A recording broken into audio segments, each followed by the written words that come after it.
Aquí comienza Actualidad y Mercosur. Dos actores del Mercosur, Gustavo Segré y Miguel Ponce, juntos para brindarte la mejor información. La que necesitas para la toma de decisiones más acertadas. A partir de ahora y hasta las 20, Actualidad y Mercosur en Trade.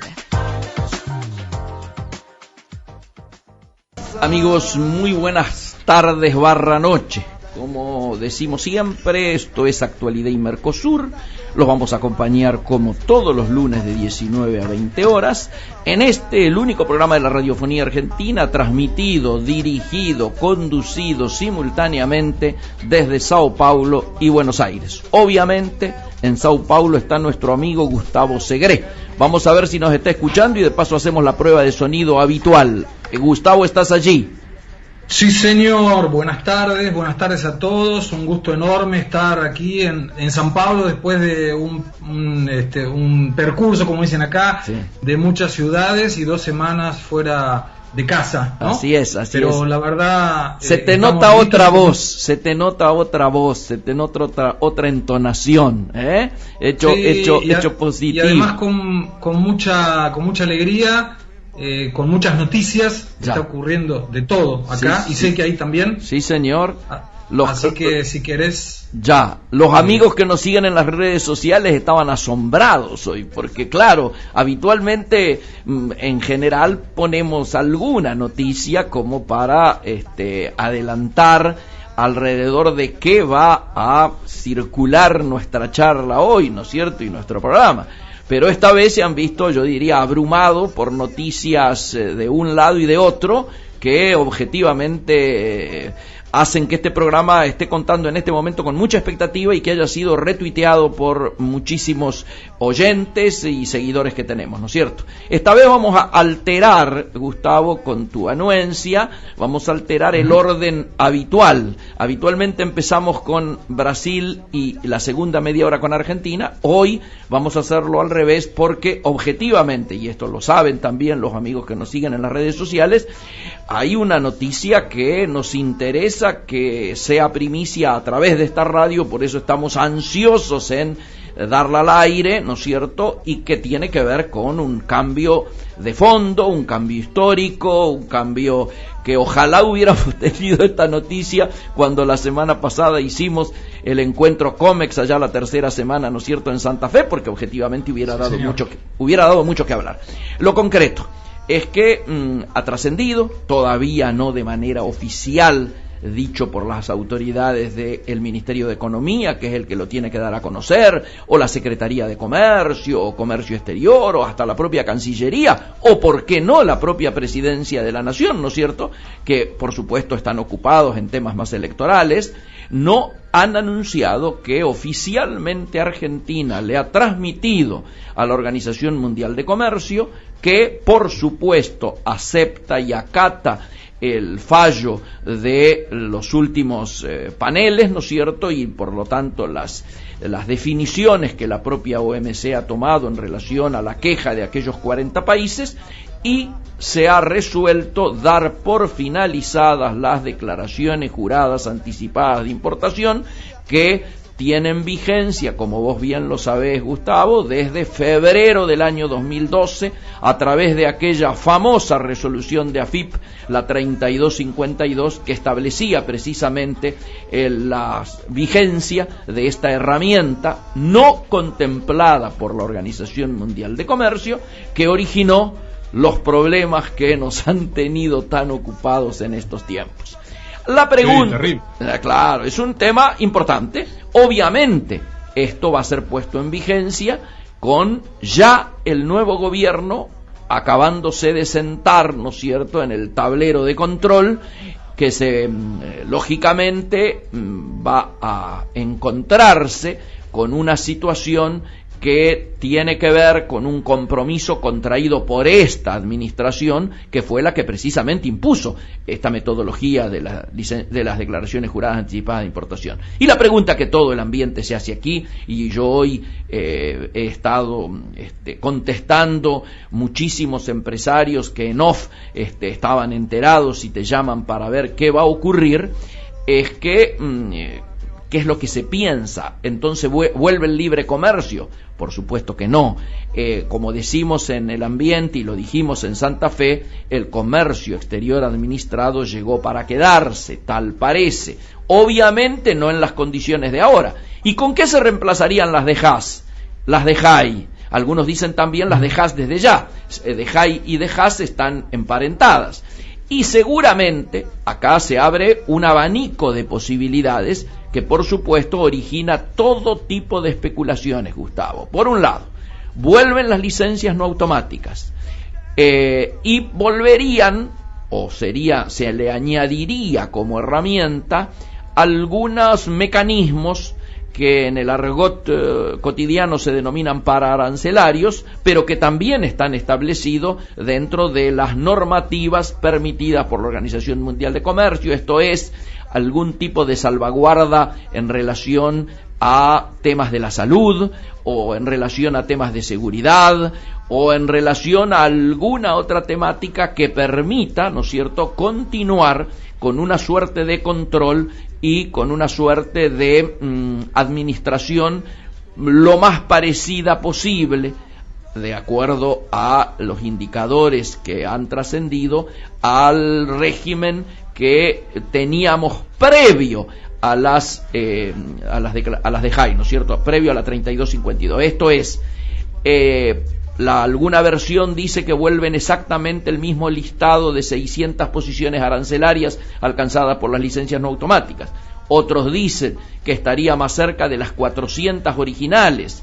Otros dicen que habría un número en el medio. Yo creo que todas estas son especulaciones, porque obviamente la decisión final la tendrá la nueva administración, el nuevo gobierno que asume el 10 de diciembre, pero se ha abierto un compás de convocatoria a cámaras industriales, particularmente de los sectores sensibles, con las que se empezaría la actual administración, ¿no es cierto?, a negociar la constitución de los listados por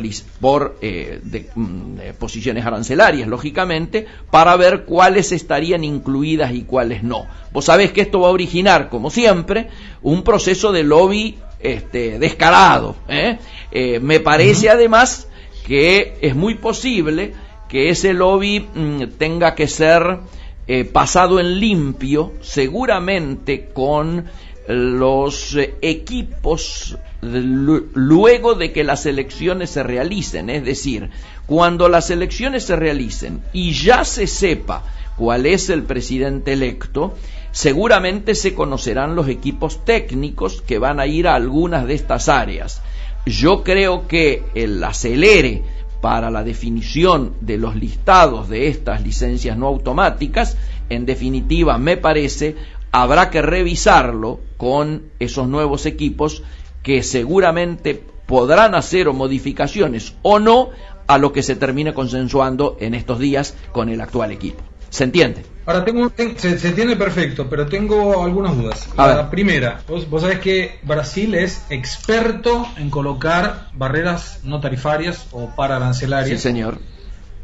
De hecho, hace poco tiempo atrás, cuando fue el caso de las peras y las manzanas, así es. Que salía en Argentina que Brasil impedía las peras y las manzanas, de acá salía Argentina impide la importación de carne. Correcto. ¿No? Sí, señor. Cuando se liberó la semana pasada, o retrasada, que había liberado Argentina la importación de carne, inmediatamente Brasil liberó la importación de peras. Con lo cual, es una muy buena noticia que las de Jai no salgan, sí, a pesar de que se trata de aceptar una declaración o una imposición o una determinación de la OMC. No estamos hablando que Miguel y Gustavo pidieron, entonces nos hicieron caso. O sea, no teníamos cómo decir que no, me parece, ¿no? Desde ya. Ahora, imagino que se paran las de Jai a partir de una fecha determinada. Entiendo que debe haber alguna normativa, o podrá haber alguna normativa. No es esto de palabras, sino que tendrá que haber alguna norma, alguna legislación, alguna cosa así. Y empezarán nuevamente probablemente estas licencias no automáticas. Ahora, la pregunta viene ahí.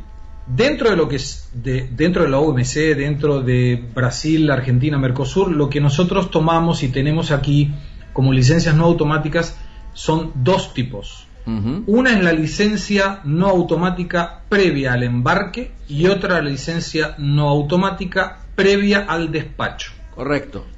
En la previa al despacho, yo, importador en Brasil, te digo, Miguel, podés exportarme, llega la mercadería acá, la mercadería llega a Brasil normalmente, y antes de efectuar la declaración de importación, conocida como DI, tengo que pedir autorización vía Banco do Brasil, solicito la licencia no automática, licencia de importación, que en general demora 2 días. Me dicen que sí, en general cuando es previa al despacho es mucho más fácil, y nacionalizo.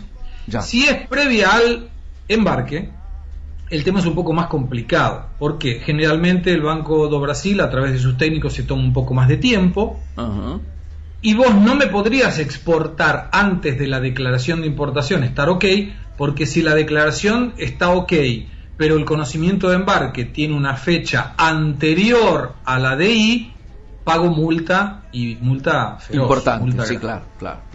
¿Vos sabés cómo va a ser esto en Argentina? Todavía no se Por sabe. supuesto que no, no está planteado. Me suena que tiene que ver con las características de los equipos que asuman. O sea, si hubiese una continuidad, llamémosle, de la actual filosofía con la que se encara el comercio exterior, no me extrañaría que se trate de licencias no automáticas previas a embarque, es decir, más parecidas a las de JAI para esas posiciones arancelarias.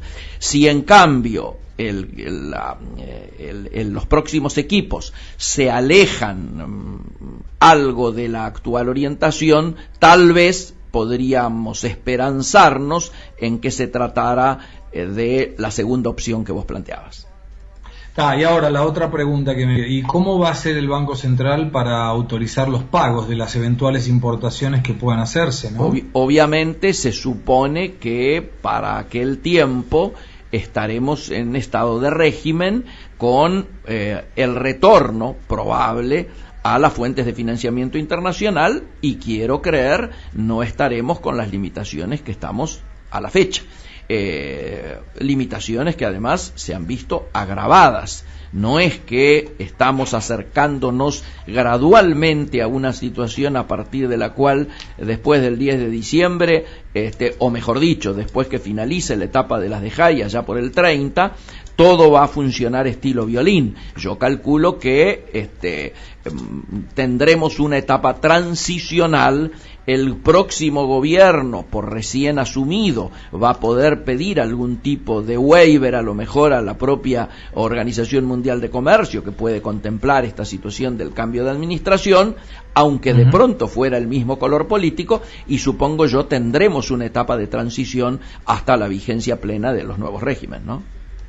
Perfecto, ahora qué noticia, ¿no, Miguel? Un notición, qué importante. es un notición, sí, yo tengo que reconocer, te voy a comentar exacto cómo ha sido. El día viernes, vos sabés, se adelantó un día, por caer sábado, el 4 de julio, se adelantó la tradicional recepción en la Embajada de los Estados Unidos. Este año, esta recepción estuvo rodeada, yo diría, de muchísima expectativa. ¿Por qué? Porque era la presentación en sociedad del nuevo embajador de los Estados Unidos, que por supuesto estaba protagonizando su primer 4 de julio. Él es un hombre de California y armó un gran fundraising, ¿no? De el gobierno de Obama, o mejor dicho, lo fue de la campaña electoral que permitió a Obama llegar a la presidencia de la nación. Por lo tanto, montó todo un esquema de fiesta, de recepción, con mucha expectativa previa. Las tarjetas personalizadas de invitación traían ilustraciones alusivas a California, y adentro se había montado toda una suerte de stands, salas dedicadas a actividades importantes de California, y finalmente abajo una carpa se había montado muy grande. Pensá que había 1000 invitados esta vez, donde lógicamente un disc jockey pasó música, y fue extrañada la ausencia de Augusto Costa, el disc-jockey histórico más conocido en la embajada, que más de una vez animó las fiestas del 4 de julio. Muy bueno el comentario del es un chimento, como dicen, de la boca del caballo. En ese marco, y con la asistencia de muchos políticos del oficialismo, de la oposición, toda la cúpula empresaria, diría yo, salvo algunas excepciones, y obviamente todo el cuerpo diplomático, me tocó platicar, como dicen los mexicanos, largo rato con el embajador de la Unión Europea en la Argentina, Alfonso Díez Torres, quien me confirmó que oficialmente Argentina notificó a Unión Europea de esta decisión que había adoptado de aceptar lo resuelto por la Organización Mundial de Comercio, notificando que la vigencia de las DJI era hasta el día 30 de diciembre de este año. Con lo cual, esto yo obviamente lo chequeé a partir del viernes a la noche, y hoy a primera hora de la mañana pude adelantarlo cuando hacía el avance de nuestro programa. Por eso decía que este medio tiene en el día de la fecha la primicia, una primicia que obviamente es central en la atención de todos aquellos que por supuesto tienen algo que ver con el comercio exterior en la Argentina. Vamos ya a un intervalo de la radio y volvemos enseguida, Gustavo, si te parece. Muy bien, claro, por supuesto. Actualidad y Mercosur. Conducen Gustavo Segre desde Sao Paulo y Miguel Ponce desde los estudios de Trade Radio. El espacio donde convergen el factor económico, político, social y cultural. Ese momento del día para conectarte con la temática de tu agenda diaria. Conectate a Network, de martes a jueves a las 9, con la conducción de Elio Martínez. Integrate a Miguel Ponce. Los jueves de 16 a 17 te espera con el mejor análisis de la economía y el comercio, integrados en Trade. Y hemos vuelto a la música brasilera. ¿No la estabas extrañando, Gustavo? Sí, muchísimo. En realidad todo lo de Brasil se extraña. Sí, claro. Te cuento, aprovechando por nuestra cuestión de divulgación cultural de la música y la cultura en general brasilera. Señor. Flor de Lis es una canción del cantor brasilero Djavan, lanzada en 1976. Qué lindo. Famosísima, lindísima, aparte. Sí. Fue el primer single, como le dicen acá, promocional del primer álbum. Qué grande. Era de Djavan, la voz, violón y la música de Djavan. Y fue relanzada nuevamente en 1999 en una versión en vivo para promover el otro álbum que se llamaba Djavan en vivo. Qué lindo, qué bueno, qué bueno.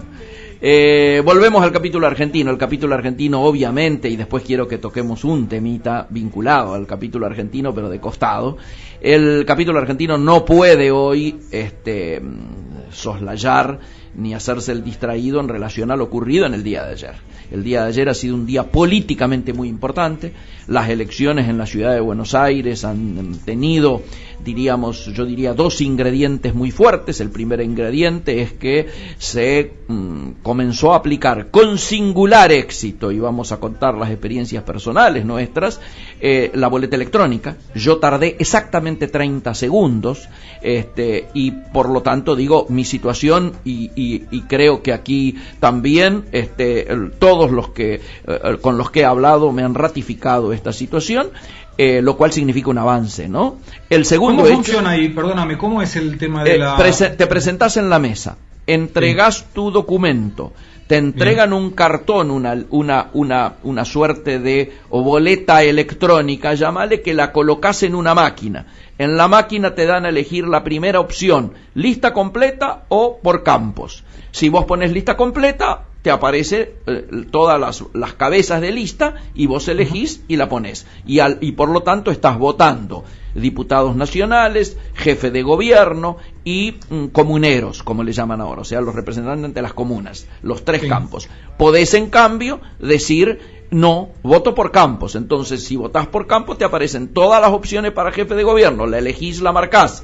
Segundo campo, la alternativa de votar en blanco o todos los otros candidatos a diputados locales, a diputados nacionales y a diputados locales. Y el tercer campo es comuneros locales, y podés votar en blanco o elegir también. Una vez que das todo el ok, te consultan, esto es lo que usted quiere votar. Si ratificás que sí, te sale esa boleta impresa con los candidatos que elegiste. La doblás y la llevas y te entregan la mitad de tu troquel, hay un troquel que se corta y que es único para cada boleta.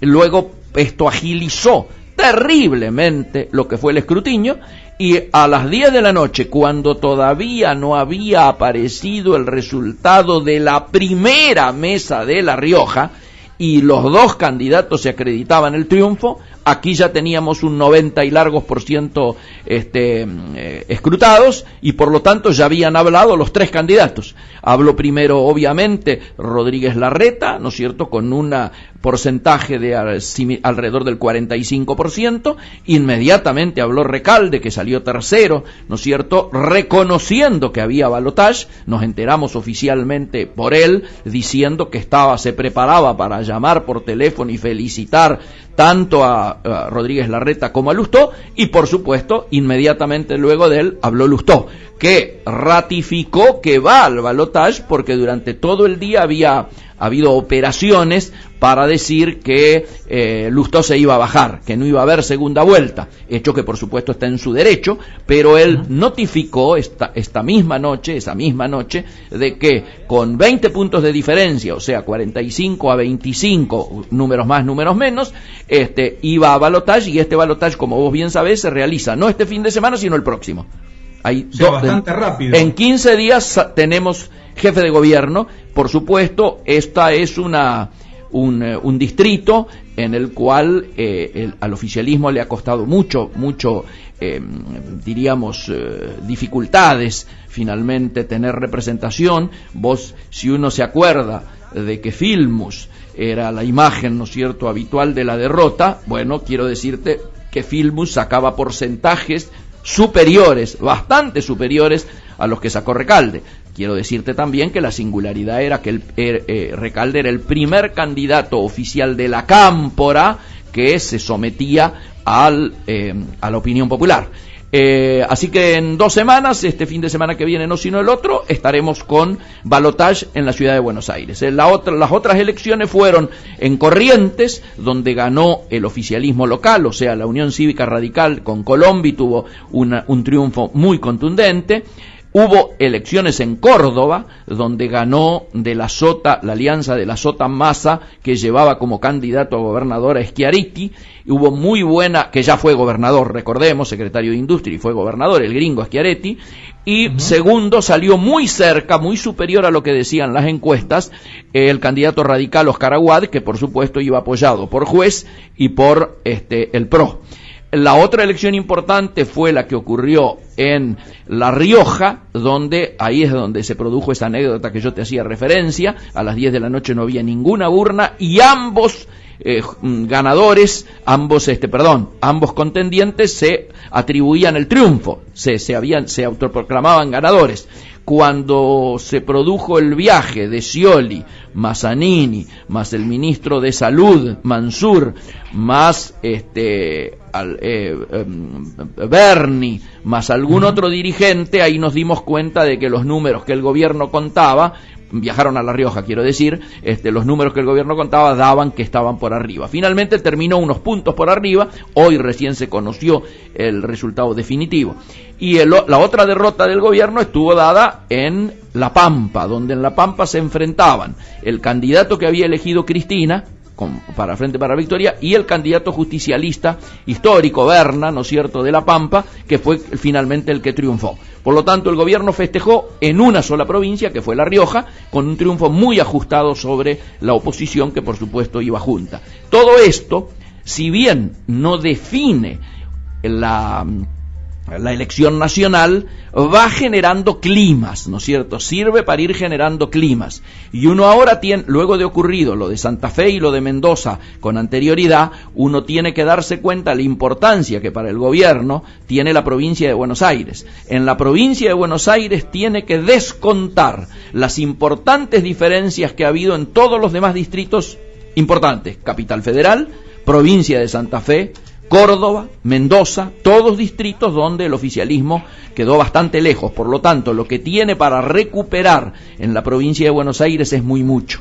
Decía que íbamos a tocar un tema conjunto, Gustavo, porque la presidenta de la Nación ayer, en lugar de referirse a la votación que se realizaba en muchos distritos del país y que tenían en vilo, ¿no es cierto?, a la ciudadanía, claro, tuiteó alrededor del plebiscito, por supuesto que importante, en Grecia, donde sí, el triunfo del no fue casi como que acreditado de que había sido un triunfo del Frente para la Victoria, digo, ¿no? Sonó una cosa muy curiosa, generó todo tipo de comentarios, hubo tweets en inglés vinculado a esta situación, y de hecho fue tanta la influencia que tuvieron estos tweets que Recalde, cuando habla por primera vez a su público, empieza hablando del plebiscito de Grecia. Acababa de ser derrotado mal en una elección local y él empezó hablando de ganamos en Grecia. ¿Se entiende? Sí, pero ahora no entiendo, ¿eso es un orgullo que no sé, el Frente para la Victoria o sí, Grecia haya determinado que no? Porque yo lo veo bastante malo eso como noticia Bueno, es considerado obviamente la posición de oponerse al fondo, a las medidas propuestas por el fondo, a las medidas planteadas por los acreedores, es asimilada a la posición que adoptó Argentina con este gobierno, ¿no es cierto?, en relación a la deuda. Entonces, hay yo diría, una sobrevaloración positiva del resultado no es cierto, que finalmente fue el que ganó por abrumadora mayoría en Grecia, también desmintiendo las encuestas que hablaban de una situación pareja. A mí me había llamado mucho la atención eso. Vos sabés, Gustavo, que yo estuve hace 15 días en Grecia, el 5J, que era cuando tenía un mes, ¿no? Ahora, el 5J, sí, que es cuando tendría que haber pagado Grecia, y cuando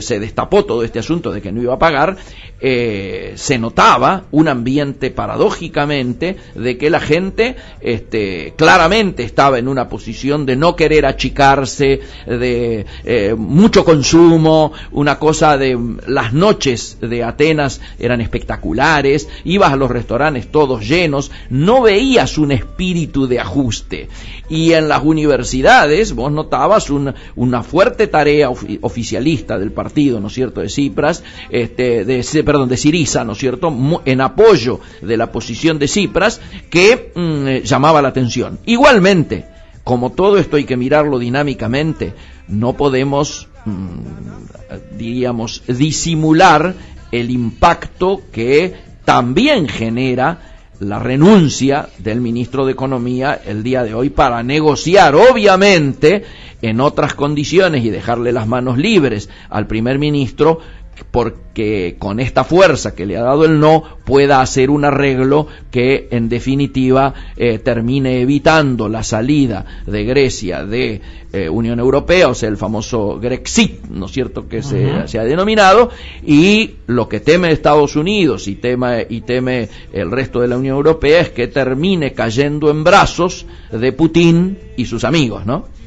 Lo que pasa, mira, yo me acuerdo cuando allá por el 2001, 2002, en el Congreso, si no recuerdo mal, fue Rodríguez Sá, sí, declara la moratoria unilateral de la deuda argentina. Todos conmemoraron, todos festejaron. Claro. Parecía que habíamos salido campeones del mundo. Sí, una explosión. Y esas son cuestiones donde, por supuesto, el pueblo es soberano, sí, claro, la voluntad del pueblo es la voluntad del país, sí, y hay que respetarlo.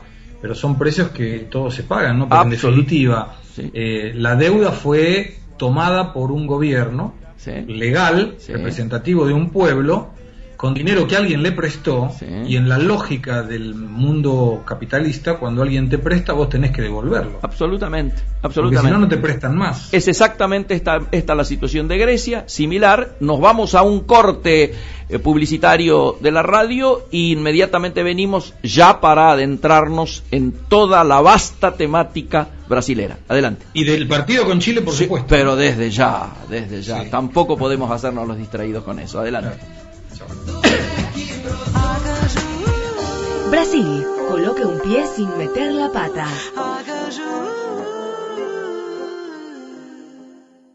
Trade, espacio publicitario.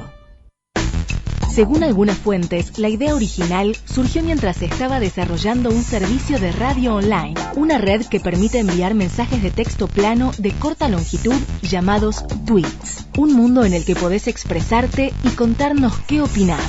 Somos @Trade Radio FM. Trade, periodismo de carga. Llega 4G de Movistar. Ahora vas a poder compartir todo en tiempo real. Movistar. Más información en movistar.com.ar/4G LTE.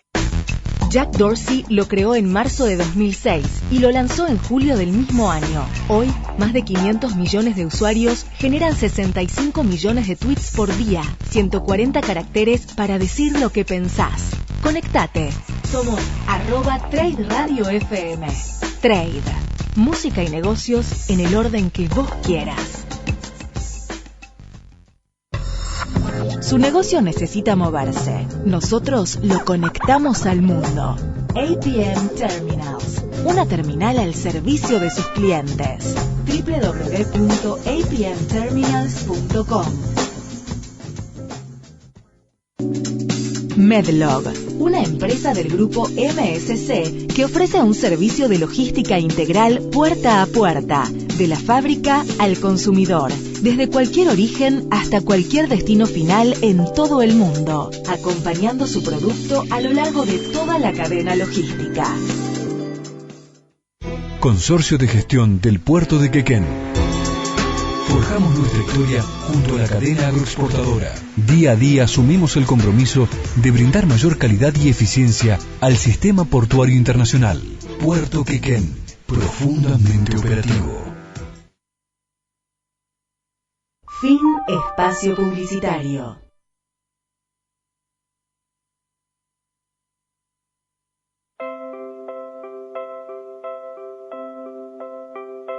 I'm a big, big girl in a big, big world. It's not a big, big thing if you leave me. But I do feel that I do will miss you much.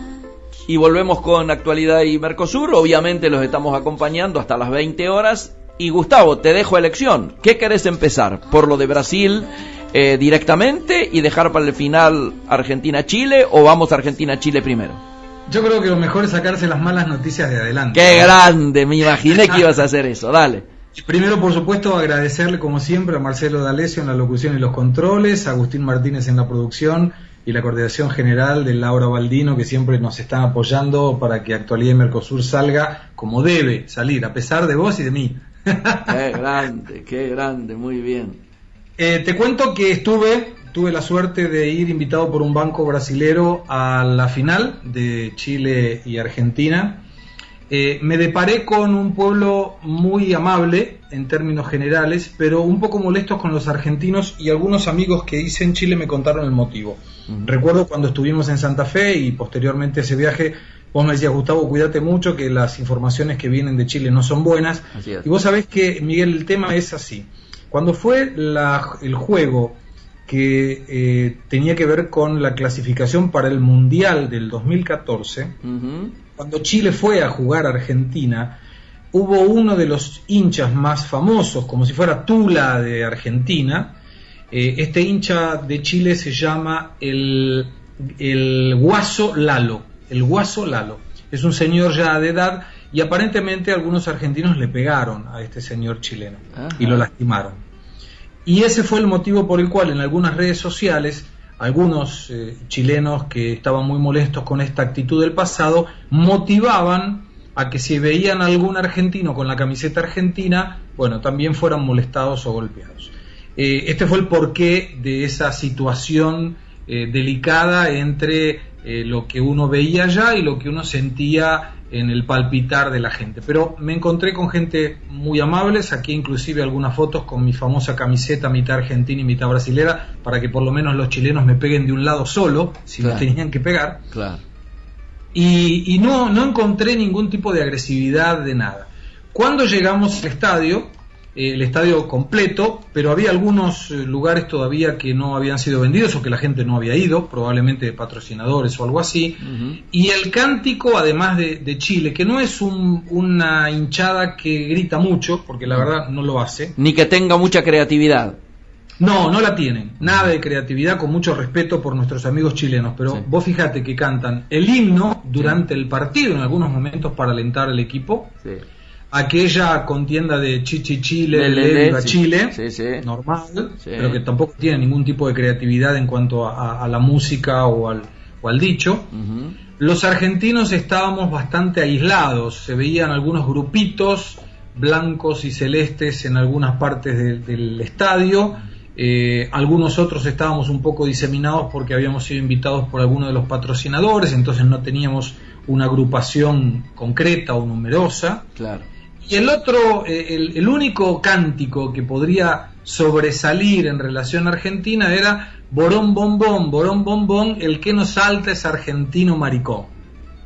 Bien. Lo único que se escuchaba de alguna manera un poco más agresivo. Argentina tiene miedo, Chile tiene miedo, pero te confieso que la hinchada argentina tampoco cantó mucho. Claro, bueno. Luego, y lo hablamos cuando conversábamos por WhatsApp, yo dentro de la cancha no vi un buen juego. No me pareció que Argentina buscara oportunidades, me pareció que Chile buscó más, presionó más, marcó mucho mejor. Y lo interesante de esto, y con esto creo que concluimos, porque la verdad que yo no soy ningún especialista en el tema del fútbol, cuando el patrocinante nos deja en el punto de encuentro, que era bastante lejos del centro, debo tomar el subte. Y estaba solo, volví a mi hotel solo. Me coloco una campera, por supuesto, para no generar ningún tipo de provocación.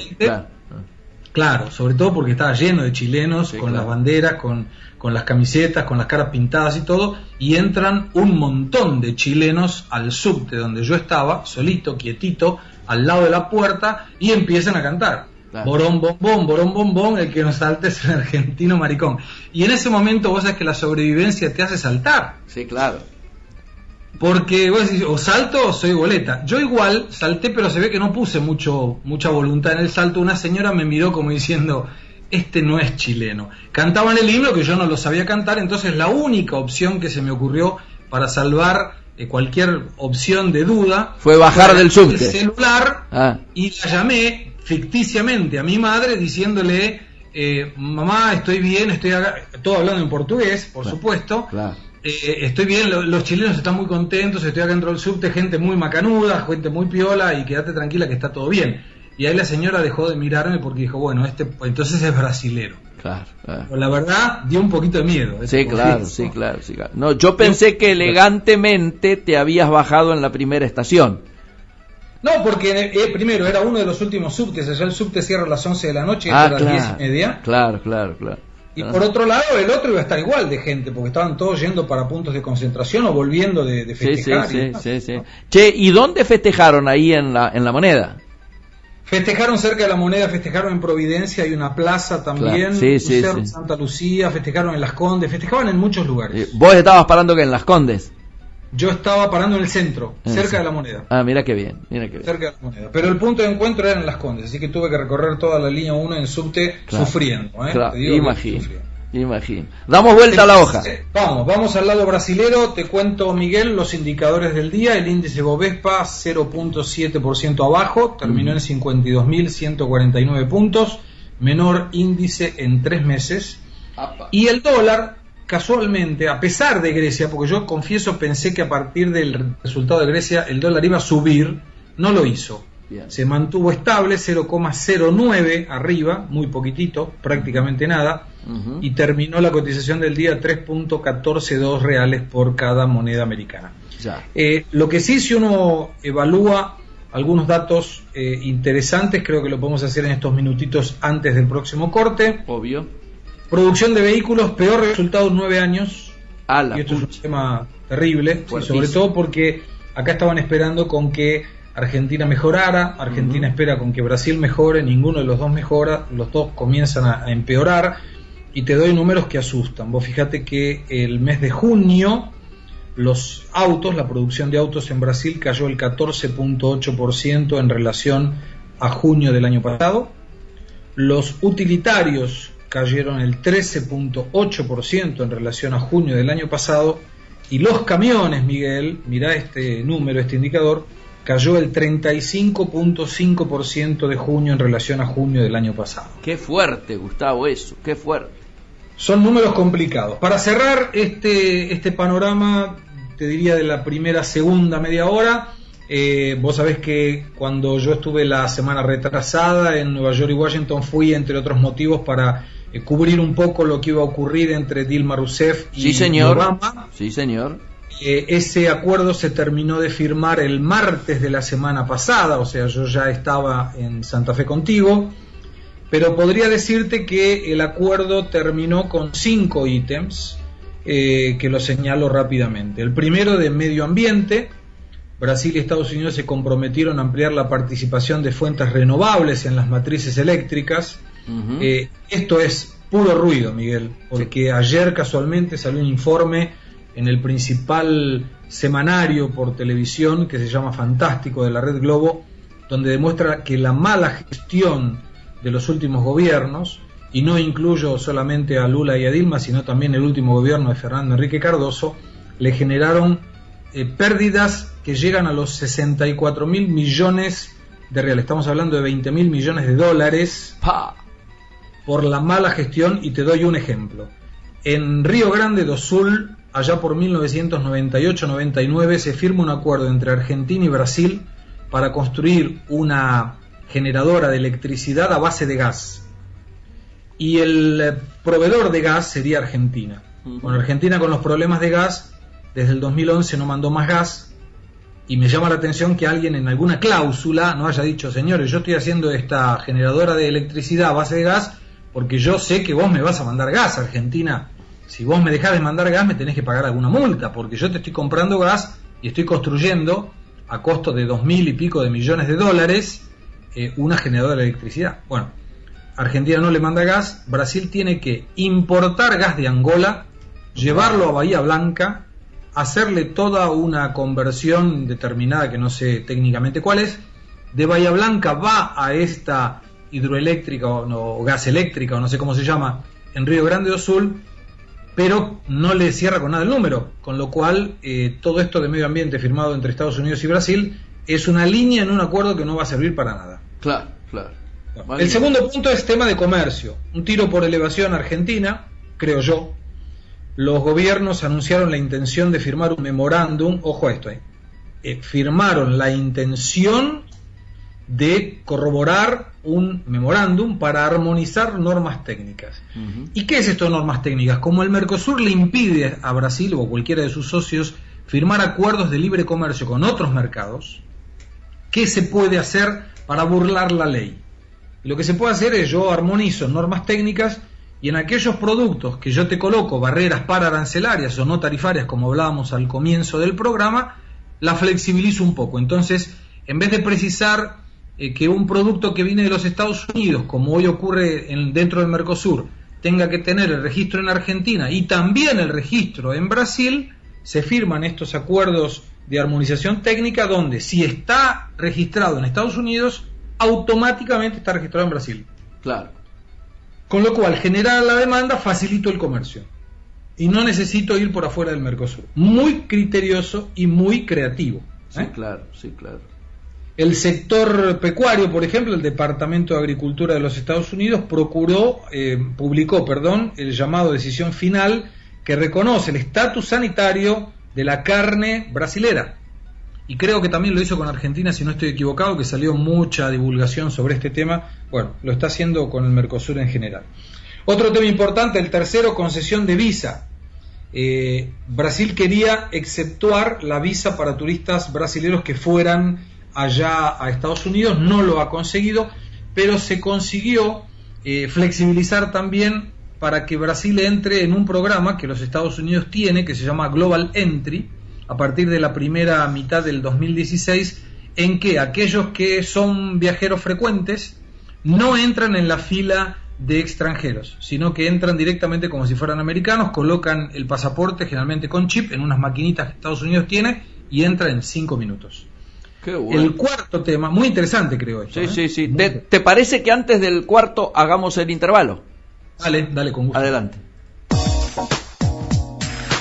Brasil, Uruguay, Paraguay, Venezuela, Argentina. Todo lo que hay que saber para operar en el Mercosur.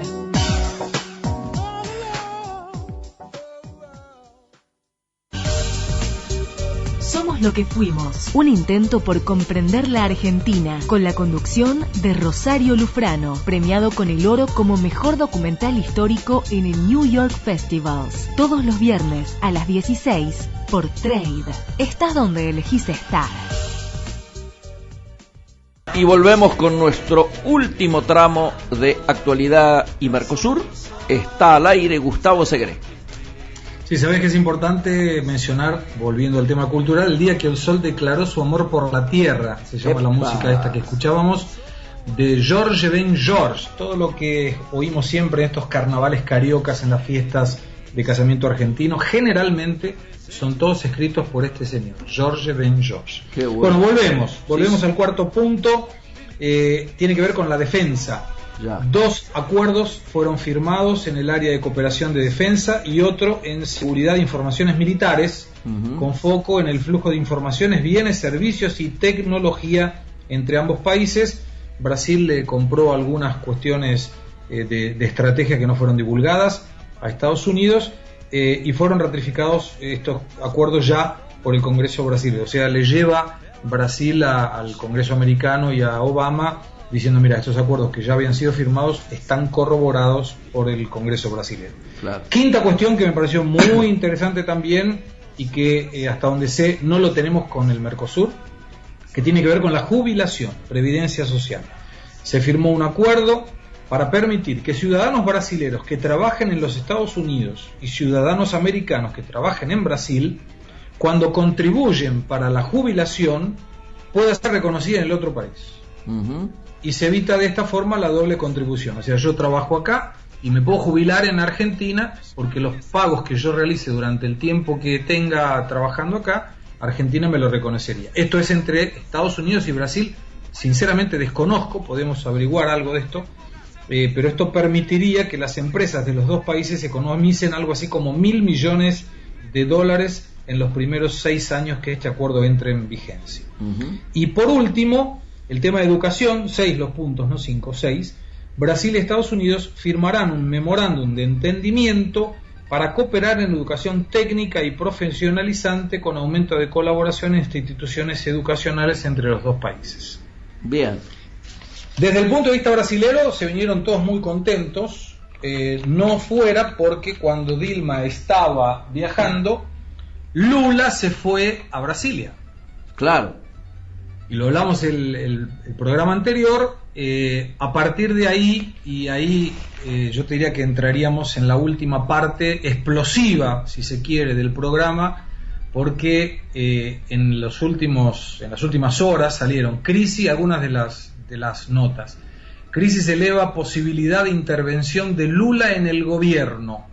El Partido de los Trabajadores incentiva este movimiento, pero enfrenta la resistencia de Dilma, que dice no depender más de su mentor. O sea, habría algún ruido en la línea entre Dilma y Lula, y esto naturalmente se observa en todo lo que está ocurriendo en Brasil. Vos fijate, Miguel, que en este mismo momento, mientras nosotros estamos haciendo el programa, Lula está reunida con toda la base aliada pidiendo que la protejan en el Congreso, porque el ruido de impeachment volvió a sonar de nuevo a lo largo del fin de semana, cuando el Partido Socialdemócrata Brasilero del candidato anterior, Aécio Neves, ratifica a Aécio Neves como presidente del partido, y Aécio dice que están listos para hacer gobierno.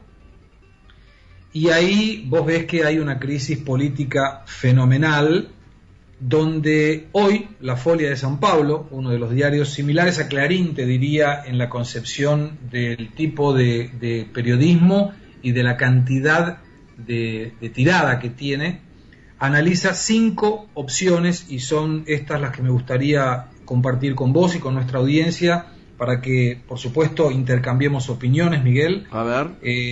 Y te digo cuáles son.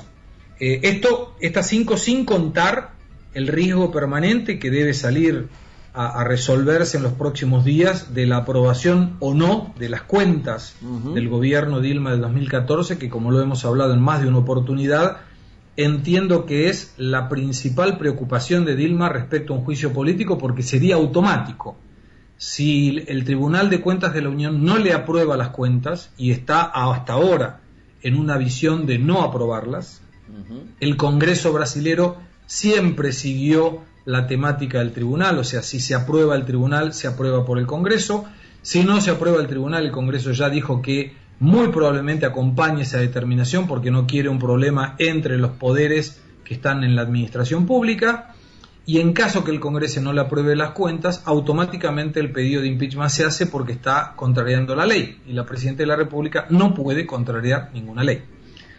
En relación a la cuestión política en sí, ¿cuáles son las cinco opciones que acá le dicen cómo pueden terminar esta crisis? La primera, como recuperación, liderada la recuperación por Lula, no por Dilma. El gobierno reacciona, contiene a los críticos internos del Partido de los Trabajadores y naturalmente tendría que ampliar el espacio del PMDB, partido del vicepresidente Michel Temer, del presidente de la Cámara de Senadores Renan Calheiros y del presidente de la Cámara de Diputados Eduardo Cunha, creando algunas condiciones para recuperar la economía. ¿Quién gana con esto? Por supuesto Lula, fundamentalmente. Dilma en menor escala, porque saldría bastante dañada, o sea, se asumiría que ella no tiene condiciones para sola levantar esta crisis, que como hemos hablado en alguna oportunidad, está hoy con el 9% apenas de aprobación, igual que Fernando Collor de Mello antes del impeachment, allá por 1992. Ganaría mucho espacio Temer, el vicepresidente, y el partido PMDB, por supuesto, porque se colocaría como salvador de la patria, pero mantendría al PT y a Dilma en la presidencia y en el gobierno. Claro. Segunda opción, si no tenés ningún comentario para la primera, pasamos a la segunda. Adelante.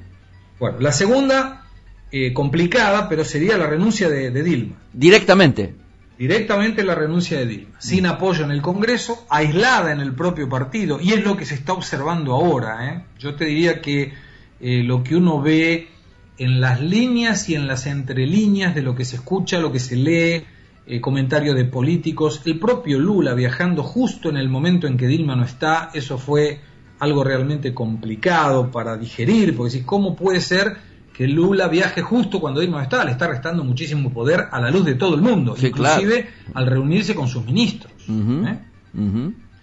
La renuncia de Dilma sin el apoyo del Congreso, te decía, y sobre todo acorralada por el Tribunal de Cuentas de la Unión y por la investigación de Petrobras, el presidente o la presidenta dejaría el cargo, y en este caso asume Temer, Michel Temer asume la presidencia de la República.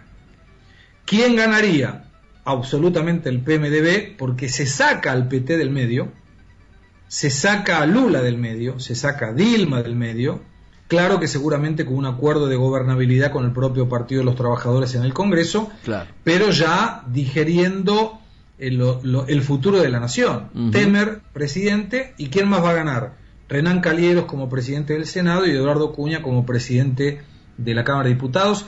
Esto lo hablamos en una reunión del Consejo, inclusive del Centro de Estudios, sí, donde veíamos que el PMDB podía salir absolutamente fortalecido en esta crisis. Pero en este caso, claro, dependería de la renuncia de Dilma, o por presión o por convicción. No correcto, lo sé. Correcto. Tercera opción, decime. No, te iba a hacer una pregunta que entre las dos primeras que habías dicho, ¿a cuál le acreditabas un mayor grado de probabilidad? O esperemos... Te cuento las 5. Claro, esperemos las 5, que estamos con 2 minutos, menos de 2 minutos. Adelante. Rapidito. Impeachment de Dilma, por las cuentas rechazadas del Tribunal de Cuentas de la Unión. Dilma es afastada del cargo, apartada del cargo para ser procesada. Temer asume nuevamente. ¿Y quién gana? Además de ganar el PMDB, entraría el PSDB como ganador. Claro. ¿Por qué? Porque sería el que generaría el pedido de impeachment. Obvio. La cuestión es qué va a hacer el PMDB como partido aliado, o si deja de ser partido aliado. Cuarta opción, impeachment de Dilma y de Temer. Opa. la operación Lavallato de Petrobras encontraría eventualmente pruebas de irregularidades en el financiamiento de la campaña del 2014, y la campaña no es de Dilma y Temer, los dos. Claro.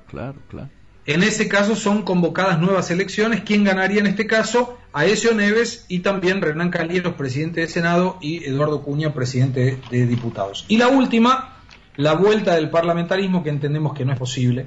El Congreso aprobaría la mudanza, el cambio de sistema de gobierno, y el sucesor de Dilma tendría menos poderes y sería un primer ministro elegido por el Congreso y pasaría a gobernar. No nos parece posible. Bien. Yo te diría rápidamente, ¿cuál es la opción que entiendo más probable?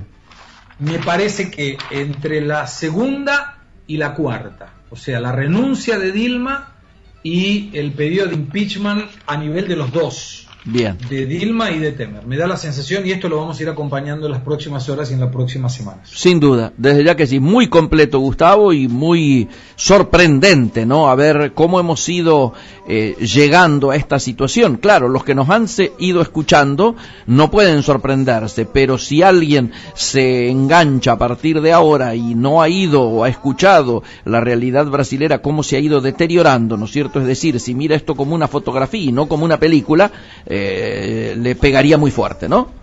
Vos sabés que yo soy fanático de la aviación, y una de las peores tormentas que uno tiene cuando está en el aire se llama una nube que se llama cumulus nimbus. Sí, claro. Yo te diría que para el gobierno y para Dilma esa nube se está aproximando con velocidades ultrasónicas. Tremendo. Lo vemos el lunes que viene, lo profundizamos el lunes que viene y agregamos las novedades que puede ocurrir en esta semana. Perfectamente, gusto en saludarlos. Gracias Marcelo, gracias Agustín, gracias Laura. Miguel, te mando un abrazo y nos vemos la semana que viene. Amigos, Gustavo, un fuerte abrazo. Esto ha sido Actualidad y Mercosur. Hasta el próximo lunes a las 19 horas, cuando nos volvamos a reencontrar. Chao.